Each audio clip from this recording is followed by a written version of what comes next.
कि आज अगर सरहदों पे देश के जवान नहीं होते, अगर उन्होंने अपने रक्त कतरा कतरा रक्त को देकर अगर इस देश और धरती को नहीं बचाया होता तो आज भी गुलामी की सांसें लिया करते। मुझसे किसी ने पूछा कि वीरता की क्या परिभाषा है, कि वीरता की क्या परिभाषा है, कौन है जिन्हें आप वीरता की देश में सबसे बड़ी आप उपाधि देंगे। तब मैंने एक छंद लिखा, तब 4 पंक्तियां पढ़ता हूं, आप सभी का साथ मिले। कि यदि पहचान ना हो चाहते विद्वाने आप, पहले पहले आप ज्ञान देख लीजिए। यदि पहचान ना हो चाहते विद्वाने आप, पहले पहले आप ज्ञान देख लीजिए। युद्ध में है चाहते यदि आप लड़ना तो रण में विजय का विधान देख लीजिए। जब कभी यदि फंस जाए प्राण संकटों में, राम भक्त वीर हनुमान देख लीजिए। और वीरता को जानना ही, और वीरता को जानना ही चाहते हैं यदि आप, तो वर्दियों में देश के जवान देख लीजिए। तो वर्दियों में देश के जवान देख लीजिए। किसी ने कहा कि इस देश के युवा सिर्फ गाने सुनते हैं, फिल्मी बातें सुनते हैं, लेकिन देश के जवानों के लिए आपका जोश देखकर मेरा दिल आनंदित हो गया। एक बार आप अपने लिए जोरदार तालियां बजाइए। और हमारे पास जीवन में बनने के लिए कई सारे अवसर होते हैं, लेकिन आखिर वो कौन सा रंग लगता है हम देश के जवान बन जाते हैं। तब कहना चाहता हूं कि जब कभी यदि लग जाए रंग कृष्ण का, तो कोई यहां मीरा रस खान बन जाता है।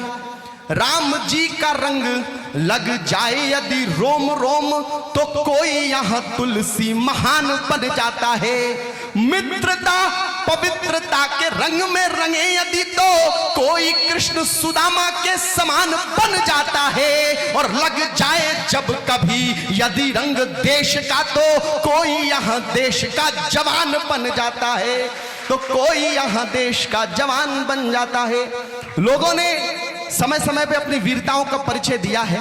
आप लोग प्रबुद्ध लोग बैठे हैं, इस देश के युवा बैठे हैं। किसी ने कहा है कि संघर्षों के साए में इतिहास हमारा पलता है। जिस ओर जवानी चलती है उस ओर जमाना चलता है। आपके हाथों में इस देश की डोर है। आप अपनी किताबों में पढ़ते हैं कि वाकई जिन्होंने इस देश के लिए कुछ किया, जिन्होंने देश के लिए प्राण दिया, आज तक हमने उन्हें किताबों में इतिहास नहीं दिया। और जिन्होंने इस देश की संस्कृति के साथ खिलवाड़ किया और अय्याशियां की, उन्हें आज हम पढ़ाते रह। तब एक मन की चोट पढ़ना चाहता हूं कि जिसने परिश्रम किया है तन मन जोड़, उसे उस काम की कमाई भी नहीं मिली।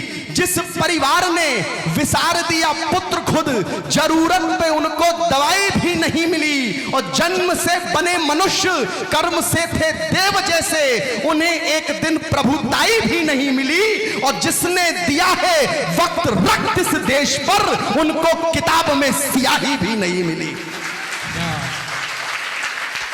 कि जिसने दिया है वक्त रक्त इस देश पर, उनको किताब में स्याही भी नहीं मिली।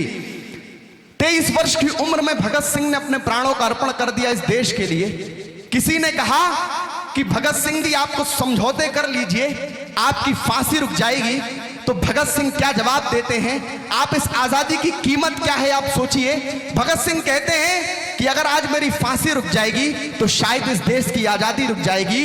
अगर हमें आजाद होना है तो हमें मरना आना चाहिए, हमें बलिदान करना आना चाहिए। तो भगत सिंह ने क्या जवाब दिया कि मुझे पता है दुख भारत का हरना बहुत जरूरी है, मातृभूमि की खातिर कुछ तो करना बहुत जरूरी है। और आजादी की खातिर इतना जान लिया था भगत सिंह ने कि जीने से ज्यादा मेरा मरना बहुत जरूरी है,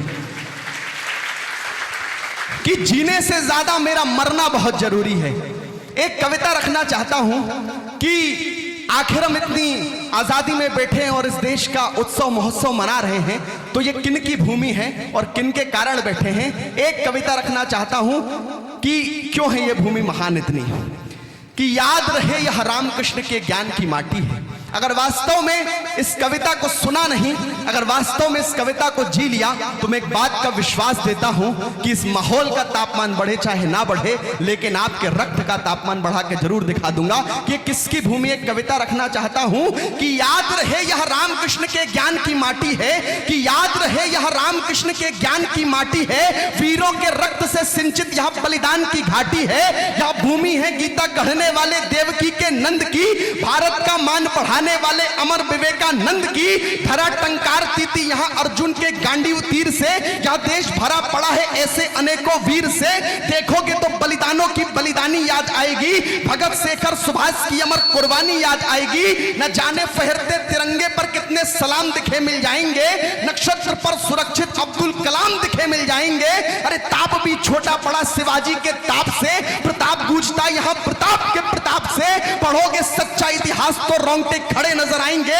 बिना सर पर धड़ के गोरा बादल लड़ते नजर आएंगे, सैनिकों के अस्तित्व पर कुर्बान लिखा मिल जाएगा, कड़ कड़ पे उनके हिंदुस्तान लिखा मिल जाएगा, सिर कट गए लेकिन सिर झुकने नहीं दिया, प्रथा बलिदान की कारवां बलिदान का रुकने नहीं दिया, तभी शब्द शब्द में सम्मान लिख दिया, इसलिए मैंने महान हिंदुस्तान लिख दिया, युद्ध लड़ने से पहले हो जाती यहां निश्चित विजय, आओ करे माता भारती की जय।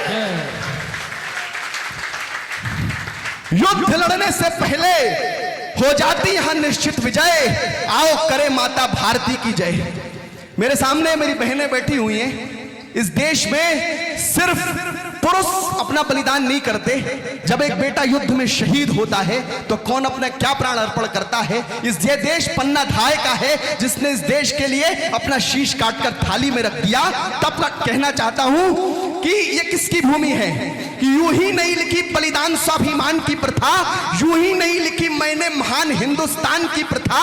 अरे पिता देते हैं बुढ़ापे का सहारा तो माता आंखों का नूर दे देती है, और बहन देती है हाथ की कलाई तो पत्नी मांग का सिंदूर दे देती है। जब एक बेटा शहीद होता है, वीर गति को प्राप्त होता है, तो कौन क्या अर्पण करता। तब कहना चाहता हूं कि यूं ही नहीं लिखी बलिदान स्वाभिमान की प्रथा, यूं ही नहीं लिखी मैंने महान हिंदुस्तान की प्रथा। पिता देते हैं बुढ़ापे का सहारा तो माता आंखों का नूर दे देती है, बहन देती है हाथ की कलाई तो पत्नी मांग का सिंदूर दे देती है। अरे बलिदान पे कहीं पन्ना तो कहीं झांसी रानी लिखा होगा, स्वाभिमान पे जोहर कुंड वाली पद्मिनी रानी लिखा होगा। क्या क्या कहूं, यहां वीरता की निशानियां बहुत हैं, युद्ध पराक्रम और शौर्य की कहानियां बहुत हैं, पर युद्ध के साथ साथ यहां बुद्ध के भी पक्ष थे। सिर्फ वीरता ही नहीं, हम ज्ञान में भी दक्ष थे। सबसे ज्यादा थी संजीवनी यहां किसी भी रोग को, गर्व करो हम ही ने किया है जीवित शाश्वत योग को। यह भूमि है संघर्षों के सारथी राम बनवास की, यह भूमि है चरक की, यह भूमि है कालिदास की। न तंत्र से मिला है गौरव, न मंत्र से मिला है, त्याग तपस्या से मिला है, न कोई षड्यंत्र से मिला है। हम कल भी थे अभय, हम आज भी अभय, आओ करे माता भारती की